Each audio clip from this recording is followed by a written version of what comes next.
Tom, thanks for being here, man. Like, you've got a lot going on.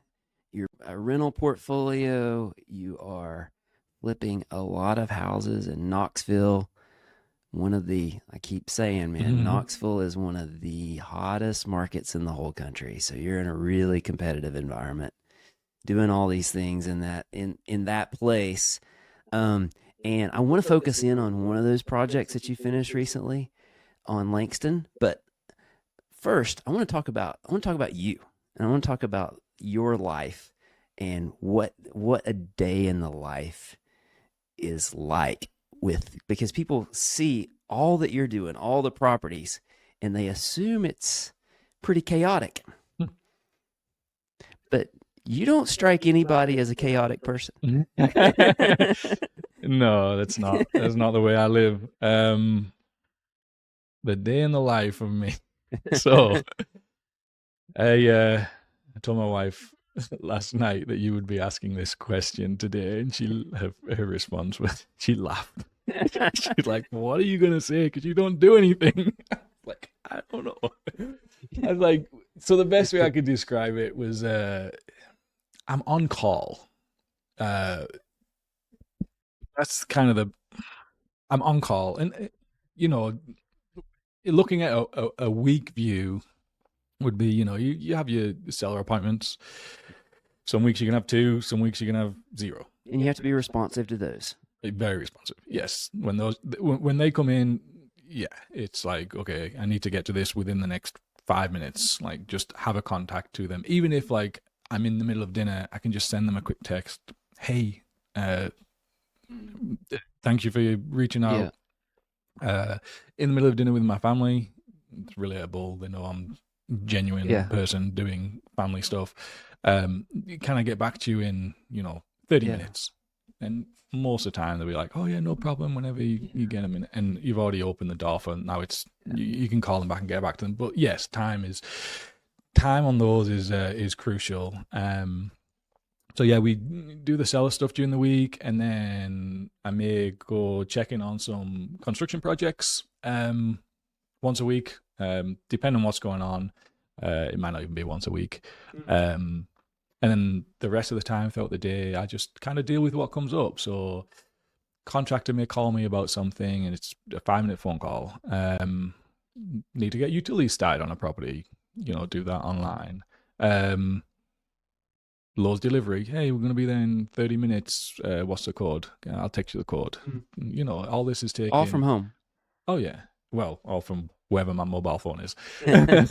So, I can be, I'm not tied down to anything. I'm super flexible schedule. Got two kids. So, I'm in a very fortunate position that I can be around them. And one's 4 in May, and my little boy just turned 1. So, that's busy in itself, keeping up with Yeah. with two little ones. But no, I just not. It's not a chaotic work environment at all. I've heard you describe your commitment to family as being a full-time dad. Yeah, yeah. I'd say I'm a full time dad and part time entrepreneur, Yeah. part time franchisee. Yeah, Yeah. definitely. Yeah. Yeah. Why is that so important to you? I listen to the stuff that people are saying around me, and people who I value and respect. I always tie everything back to time. And the time of your kids being young, and the time you're going to get to more see them is when they're young. I don't want to give that up for anything. So I'm in a position, and I've built a business that's in a position now where I can step back. I can take my daughter to school on a Tuesday and Thursday, and pick her up and take her to a dance class on a Monday afternoon at lunchtime. Um, I get to be there. I get to be involved, and I get to see them grow up and do all the fun stuff they do. During the day, I don't have to miss out on, oh, Sophie did this today and it was so funny. I'm there, I'm involved, I'm not missing it, and that to me is just invaluable. Yeah. Hmm But you own and manage multi-million dollars worth of property over the course of any given year. hmm Um, so you make it sound you make it sound easy. Jessica really makes it sound easy, but there's it's not easy stuff. And I think what I see in you, and the reason you might make it look effortless, is your commitment to like processes and the little things along the way. Yeah, it's not easy. It's a hard business to be in. It is. It's hard, and obviously in Knoxville is a hard environment to do well in. But it didn't just happen overnight. Like I didn't just roll up at the start of 24 and just could do what I want when I wanted and had all this time. It's built up over years. 8-9 years ago, I'd put in the hours. Like I did the work when I didn't have kids. So knowing that when I do, like, I can be more present. I can be involved. It's not easy, but the systems and trusting the systems and using them properly, they just take so much. They just free up so much time. They just take so much off your plate if you do it right. Yeah. I think it's easy to equate being busy with being successful. And I think your picture of success is very different. Like you don't perceive yourself to be busy, but you're successful. And that you attribute to just leaning into the systems and doing the little things every single day. Yeah, it's leaning into the systems, trusting the data that it's showing you, knowing how to read the data, but it's also trusting the other people in your ecosystem. Like I have a network of contractors that I trust, I know, and I built up over the years. So I'm not checking in regularly on them. I don't need to. Yeah. The ones that don't work out, we move them on. Same with my realtor. I trust his analysis, and we have conversations about each house, but I trust what he says. I don't waste time trying to make a house fit a narrative. Like if it doesn't work, it doesn't work. If it does work, let's spend more time on it and really dive deeper into those numbers. Yeah. High quality partnerships are so valuable, not just from the financial aspect, but the time. Like if you've got people that you legitimately trust in these positions, contractor, agent, like you don't feel the need to be on the job site every day. No, and I don't need to. I'm not someone to micromanage. Like I don't need to be looking up over their shoulder and see how did they put that screw into the drywall. Like I trust them to do it right, and if they don't, I'm there enough to catch things that would go wrong and need to be seen. Yeah. And they don't last. We move on to somebody else who can do the job right, and then that leash gets longer, right? So, it all just relates back to time for me. Yeah. When Jessica has something that she needs done around the house, do you know which end of the hammer to hold? I know more than you, yes. No, she's got to the point now where she'll just hang up pictures herself, and I know now not to move the picture off the wall because I don't want to see the 6 holes that are in there. It's a part of my life where I've really embraced incompetence, and like even if I know something, if I'm bad at it, like they'll find somebody else to do it. I've learned that late in our 27 years of marriage. And it's really working for me. Like I've really leaned into the incompetence. Well, let's talk about this house. This latest project. I guess it's not the latest, but one of your latest projects on Langston Drive. Tell me about how'd you find this one? Yeah, so this one came through our postcards, our direct mail outs. They reached out, had a quick conversation with them, got the brief information needed on the house. I set up the meeting with them, in-person meeting, as quick as I could. I think I did it I think it worked on their schedule. It was either the next day or the following day. I don't remember exactly what, but it was quick. And then in that time, I could then start analyzing the property. Why were they wanting to sell? What was their story? Elderly couple, family lived down in Chattanooga, so we're going to move closer to family so they could help them, with their needs. Okay. So um, get in the house, you analyze this one.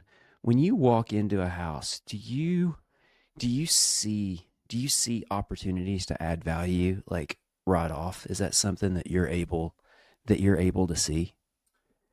Yeah. Yeah. Some houses are easier than others to see where the value add is, and maybe the bigger value add.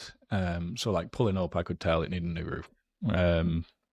Siding needed to be addressed. So those are like big items that you can see easily.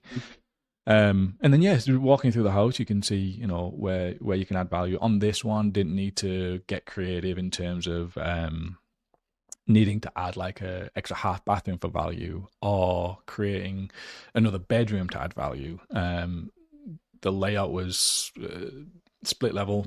You go up the stairs as you walk in, living room, dining room, kitchen in front of you, 3 bedrooms to the right, master bathroom and hall bathroom, and then downstairs was a half bath laundry room with a bonus room and a garage. Yeah, So standard pretty, yeah, standard split level. exactly what you'd expect walking in. So I knew there wasn't. I knew I didn't need to get creative on this one. Like it was more so, the stuff that was dated and in need of repair was rip it out, put new stuff back in. The only thing which was really changing the value of it was everyone likes the open floor plan and seeing through line of sight of, you know, front to back of the house and from kitchen to living room. So it was taking out the kitchen dining room wall. Okay. So we opened that up. That was really the big thing we did. It wasn't really that big. It was straightforwards, but one's low bearing wall, one wasn't. So yeah, we headed it and opened it up. Make a big difference. Yeah, yeah. Initially, when you first walked into the house and you walked up the stairs, you met with, you know, a wall straight in front of you. So it opened that up, and it just made the whole that, you know, main living area of the house just felt a lot bigger. We didn't add any square footage, of course, but the feel of it when a buyer walks in is now this.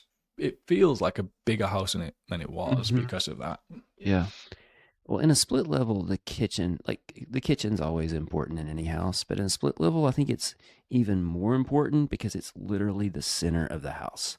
Like you walk up those steps and you are looking into the kitchen. Like it's like the center of the whole property. And so when you go into when you look at a kitchen like that, like where do you see the opportunities? Like what do you think is important to do in this property, and what you also have to make decisions what not to do. Yeah. I always walk in with the mindset of like, this house has to be functional. Before it's anything else, it has to be functional. It has to make sense. You don't want to walk through a bedroom to get to a bedroom. Like, and you do see that in houses. You see a lot of quirky stuff.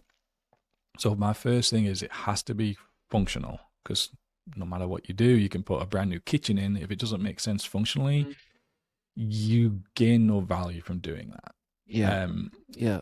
And like I said, with this house, it was a standard floor plan, so it was already functional. We didn't have to change anything in terms of that, but the value add was opening up that wall, putting a new kitchen in. So when they walked up those stairs, as somebody interested in buying this house, it was, wow, this is big, this is open, this is new. It worked out that way. Do you have a pretty good idea of who the buyer is going to be for a house? Like it's going to be they're kind of where they're at economically. It's a starter house. It's their second house. They've got kids. They don't have kids. Yeah, all that standard stuff, Yeah. I'd say. But I always try to increase the buyer pool. I never try to narrow down that gauge on the buyer pool. So like people paint bedrooms different colors, and that just doesn't make sense to me, because you don't know if they've got kids, if they're going to use it as an office, if they've got a boy, if they've got a girl, if they've got 2 girls, and you're painting this house all these different colors. Same with carpet in bedrooms. I don't put carpet in bedrooms because I had this conversation with Dustin the other day. If somebody does not like carpet, they are not going to buy that house. But if a buyer would prefer to have carpet in a hardwood floor in the bedroom or LVP, they're going to put a rug down. there's a solution to that for them, but they're not going to rip up a carpet and Right. put flooring down. Right. So everything I do, I try to keep that buyer pool as wide open as I can. Yeah. Mm-hmm. Any decisions in this particular house that were important decisions apart from opening up that wall? No, I wouldn't say there was like important decisions on this one because it was such a cookie cutter. Like I knew exactly what I needed to do going into this house, the layout, the floor plan, the size of the rooms. I knew the backyard was. I knew a family would probably end up living there because it's got three bedrooms and a bonus room for extra space. And the backyard was long. It ran the lot of the house was quite wide, and it went back far, but the yard itself was probably only 15, 18 feet from the back of the house because it then hit quite a steep embankment and it was wooded. So the space back there wasn't ideal, wasn't functional. But what they had done, the previous owner had built a big deck on the back of the house, and it wrapped around the side of the house. So it just made the space outside functional.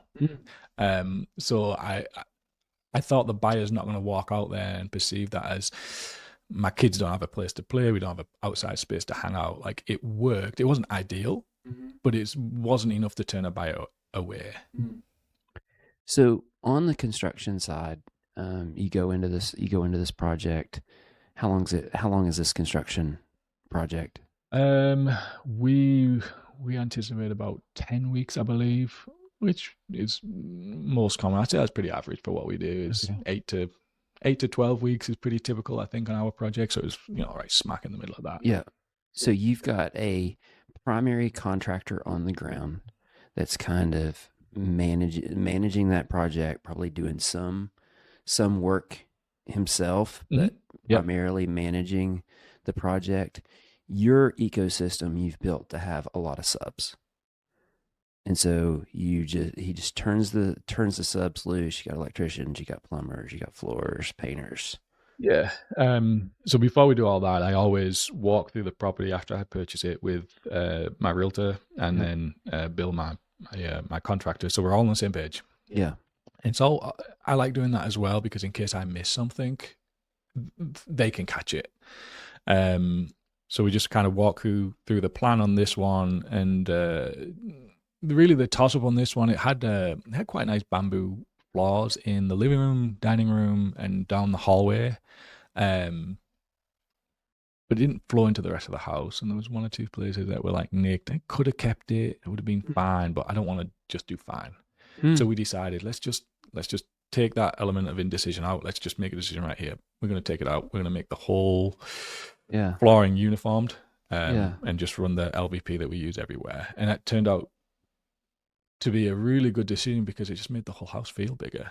Rather than having various kinds of flooring mismatched. It's choppy, so we did that. They we made that decision together. And we just go through to make sure that that I didn't miss anything. Yeah.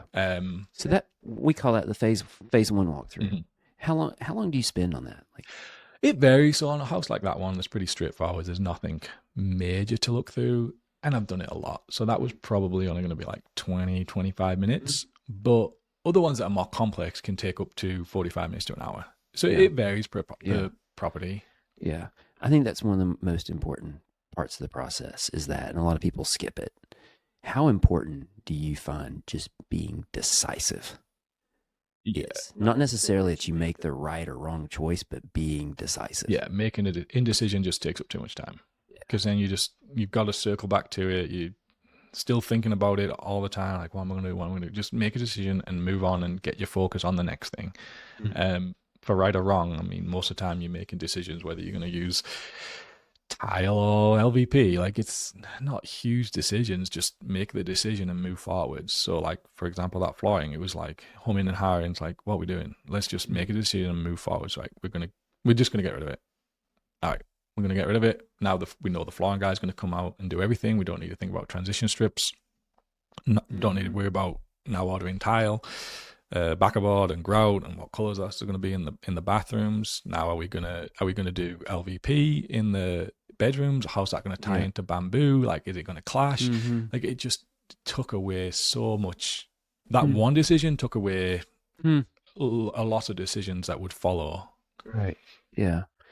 So, in terms of your involvement in this project, you had the obvious at the beginning, the acquisition of it, understanding the seller's problem, trying to solve that problem, the analysis. You had the access to the capital. But on the construction, you have that initial phase one walkthrough where you commit that time to making the decisions. You're ordering the materials on the front end. Do you do that? So I do, but I don't do that straight away. So my first step after that is, I'm with Bill. When can we get started on this? Next week. We can start the following Monday. So I say, okay, I'm going to get the dumpster there. I'm going to message him as we leave. So text the dumpster guy, hey, can I get a dumpster to this address this day? And then I say to Bill, do you want our subs? We got a guy who does like demo and clean out. Or do you want to handle it? So we decide who's going to handle that, get them on the schedule, and we start with demo. Whilst demo's going on, I can then sit down and say, okay, these are the materials we need first, because I don't like to overload the job site with like all the materials at once, even though we had a 2-car garage that we could, easily, I just find it slows the job site down. So I do the material list and get what we need first, that first batch to get us through the first probably 3 to 4 weeks on site. You spend time, and everything you just said does take some time from you on the front end, because you do have to lead. Like, at the end of the day, it's a leadership business, right? It's a small team, but you do have to lead. So there is this work on the front end that is difficult to just pass off, right? Once you get that project going, what is your involvement in this particular project? So my biggest involvement is always material based. That's definitely the heavy lifting part of the projects for me. Whether that's dealing with issues on delivery or missed materials or whatever that is, there's always something, and I have to deal with that, and that's just part of the job. It is what it is. But as that project moves through, so 10-week project, I do the stuff initially in the first week. I'm probably not needed really until about week 4, week 5. I mean, I'll be there once just to check in, but my next like big walkthrough, if you like, to kind of go through, okay, we're almost at the halfway point. What do you need next from me? Who's coming in next? Where are we at with everything? That probably comes around that 4-week mark. Between that, it's just, like I said, a text to scheduling the flooring guy, a text to schedule the dumpsters, a call here from the contractor, call there from the contractor. It's not really intensive. It's on call. Yeah, solve maybe the big decisions that come up occasionally. And so while that project is going, you've probably got 2 or 3 other projects typically going at the same time. Yeah, at that time I had one, actually. It was quite convenient. It was like 2 minutes down the road going, and I had a third one out in Oak Ridge going too. So I had, and still, trying to acquire properties as well. But we had multiple properties going at the same time, which allows you to like, move as needed into those roles of who needs me next. But it doesn't sound like you're spending a lot of time on those construction projects once they get going. No, but I'm 6 years in, and I did this previously for 4 years. So don't want to give like a misinterpretation, like it's took a long time to get there, but that's where I'm at now, is kind of taking a backseat when needed, and letting my construction guy lead. His personality, he doesn't respond well to micromanaging, being on top of him and always questioning and asking things. Like, he functions way better in a low stress environment, and him just planning and Yeah. knowing what he needs to do, and then him being allowed to get it done. Yeah. I'm not a micromanager either, but what I have learned is that that approach only works when you have high quality people on your team. I agree. And so you have to you have to perform, like your organization has to perform at a high level in order to get high level people who don't need to be micromanaged. It's not easy, right? And it takes some time to build that. Oh yeah, absolutely. So you're from the north of England. Mhm. If people couldn't pick up your Geordie accent, Yep. um, when you moved here for college, when you were back home, did you ever envision yourself being a full-time real estate investor who was really a full-time dad? No, like growing up, I was football, soccer through Yeah, and through, and yeah, nothing crossed my mind than me trying to make it to be a professional footballer. That was all I wanted and tried to do. yeah. What do you get the most satisfaction out of now? I mean, apart from the person on the business side, what do you get the most satisfaction from? Like I like building out my rentals. It just gives me like a purpose Yeah, almost, because the flips they come and they go, and it's just like yeah, revolving door. So I don't get too attached to the flips, although they provide the income to be able to hmm, do the things I want to do. But I see the rental portfolio that I'm building as like a true long term investment for wealth for like me and my family. hmm, yeah, yeah. Well, man, that's super awesome that you've been able to build this machine that can do different things and also challenge you along the way. And it is cool to have a product that you can tangibly tangibly see the It's end rewarding. result, Yeah, it's right? definitely rewarding in that sense to see what a Yeah, project was and yeah, became. yeah. Mhm. And also I think building the team that can produce those results is a lot of fun too. Yeah, yeah, it's definitely it's people I'm also call my friends now than my colleagues or co-workers. Mm, Yeah, it's definitely at that level. We enjoy being around each other and working with each other in our different roles. well, congratulations on this successful project and just on the whole successful business. Thank you.